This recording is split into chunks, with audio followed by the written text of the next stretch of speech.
دوستان السلام علیکم. ما با شما میدونیم که امروز نورالله علیف و سمندر مرادов محاربه دارند.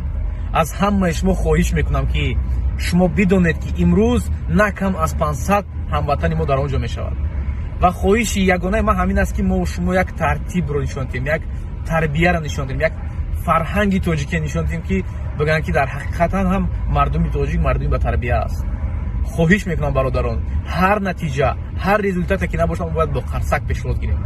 اگر غلبه کردیم خواهش میکنم به نزدی انا همون میدان دویده نبروید. خواهش میکنم اگر غلبه کردیم من به هر یک شما وعده میدم که فایترها میبرویم با شما هم با هر یک تاتون عکس میگیرن با شما سلام علیکم میکنن. خواهش من همین است برادران، بین فرهنگ نشون دهیم، بین ترتیب نشون دهیم، بین یک تمدن زیبای تاجیکی نشون دهیم که امروز اونها گویند که تاجیکان مردمی با تربیت بودند. در پناه خدا. در سنتر یکاترینبورگ بیای شاورماخوری برادرای عزیز. سه жарят. Мы готовим таджикская шаурма. راحت کنه نه. باور کنه نه. فقط پاتریوتا دیده کیف میکنن. دشمنا دیده میمیرن.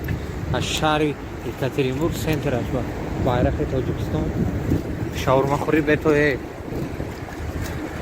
بیزنسی مرده که چیکنه من نمیدونم کی باشد خندش زند بهترین انشاءالله با در نزدیک سمکه میکنیم خدا خواه با پیش تاجیکستان شهر نری تاجیک زنده باشین کجا باشین در امان الله باشین خداوند برای کارتون اتیاد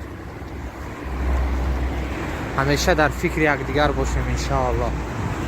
السلام علیکم.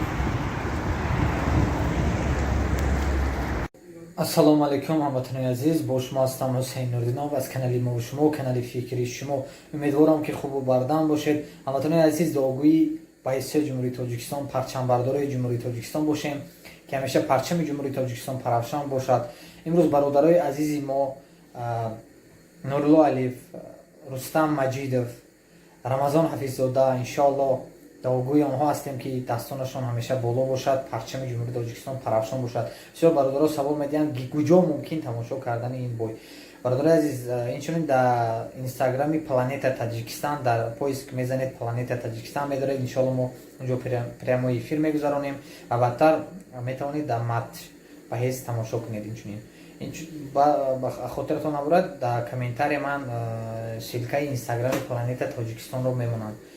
برادر عزیز، همیشه دعاگویی یکدیگر باشیم، در فکر یکدیگر باشیم، انشالله با پیش میرویم.